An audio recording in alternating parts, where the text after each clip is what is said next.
Welcome back, everybody. This is Red, White, and News. My name is Jacob Shackelford. I'll be your host. Today we're going to talk about free speech. Starts off with a 60 Minutes investigation in Germany about how them and some of the other European countries are kind of cracking down on free speech. That rolls over into J.D. Vance's speech in Munich and followed up with a little bit of reaction, some international reaction. See what you guys think. Like, subscribe, and comment them below if you have any thoughts. The threat that I worry the most about vis-a-vis Europe is not Russia, it's not China, it's not any other external actor. And what I worry about is the threat from within. The retreat of Europe from some of its most fundamental values, values shared with the United States of America. And perhaps most concerningly, I look to our very dear friends, the United Kingdom, where the backslide away from conscience rights has placed the basic liberties of religious Britons in particular in the crosshairs. A little over 2 years ago, the British government charged Adam Smith Connor, a 51-year-old physiotherapist and an Army veteran, with the heinous crime of standing 50 meters from an abortion clinic and silently praying for 3 minutes. Not obstructing anyone, not interacting with anyone, just silently praying on his own.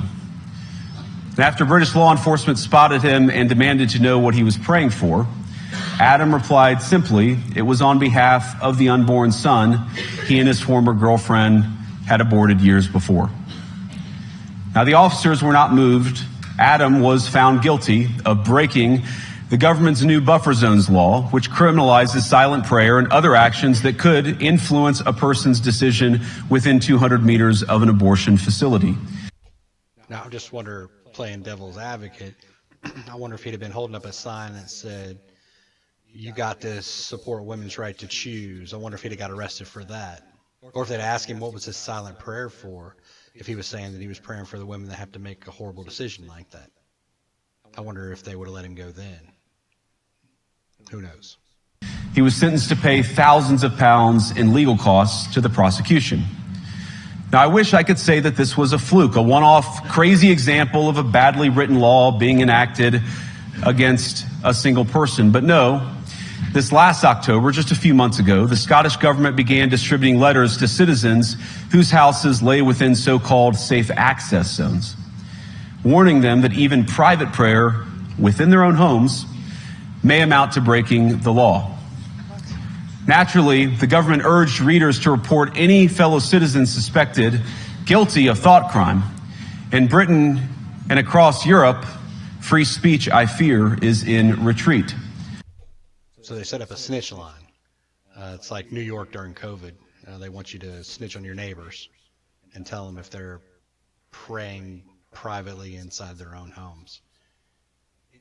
I don't know what this world's coming to, man.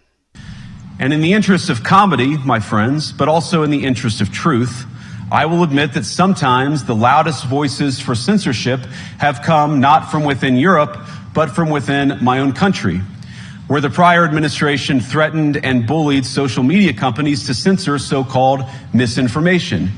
Misinformation like, for example, the idea that coronavirus had likely leaked from a laboratory in China. Our own government encouraged private companies to silence people who dared to utter what turned out to be an obvious truth.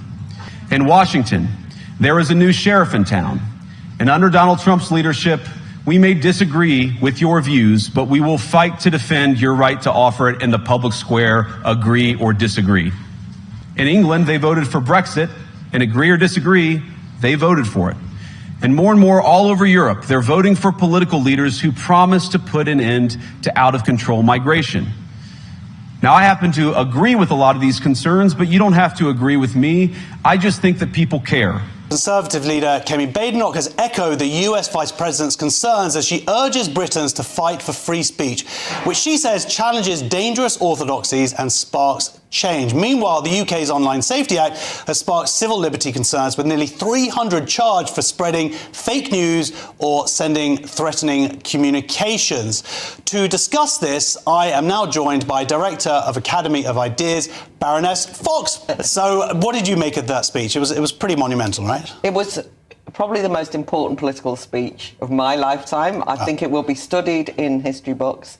It was stupendously the right message. And I think his absolute emphasis that we concentrate on defending the West from things, but actually we've forgotten what Europe is for, it seems to me to be so crucial.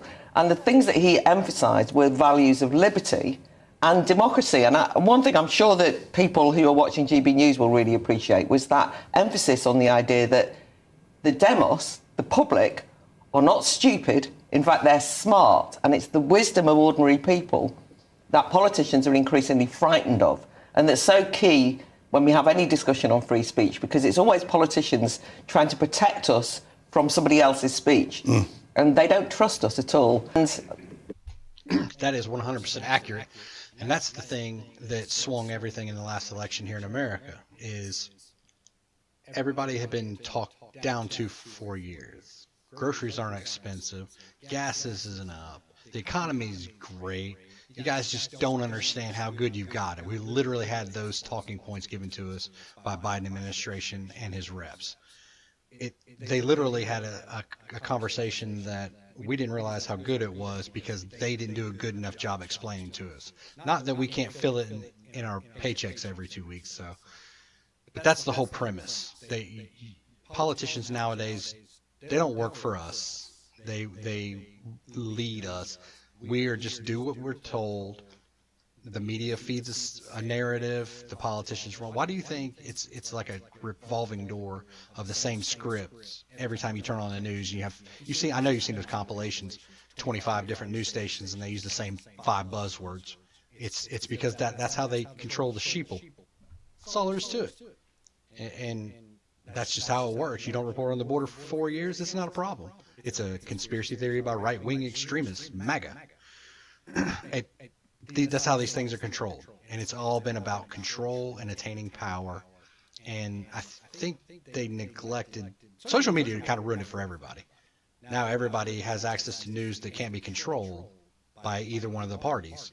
And that's really screwing everything up. And I think that's why there's this push for these free speech issues, because they're trying to figure out ways to clamp back down on that power, because now the cat's out of the bag. in a whole range of ways, you know that when they say that they're going to prosecute you for fake news or false communication, they are acting as a ministry of truth, and they are the ones deciding. When I say they, the establishment are the ones deciding what is false and what's not. I mean, I think, by the way, that if you say that women can be men or men can be women, that's false information. But we're told that we have to go along with it. We're told that you have to say, oh yes, isn't Dr. Upton in the 5 NHS case? Look at Dr. Upton, Beth, isn't she lovely? And in fact, Dr. Upton is Theodore Upton and is a he. But in fact, it's not that kind of false information that they're going to prosecute. And so that's something that we can be very worried about. That would be very interesting to push that back on the German enforcers and just see. That's what I was talking about earlier, is what happens when you get subjective and perspective. That's a really great example, because regardless of what side you're on, that is subjective, and that's really good.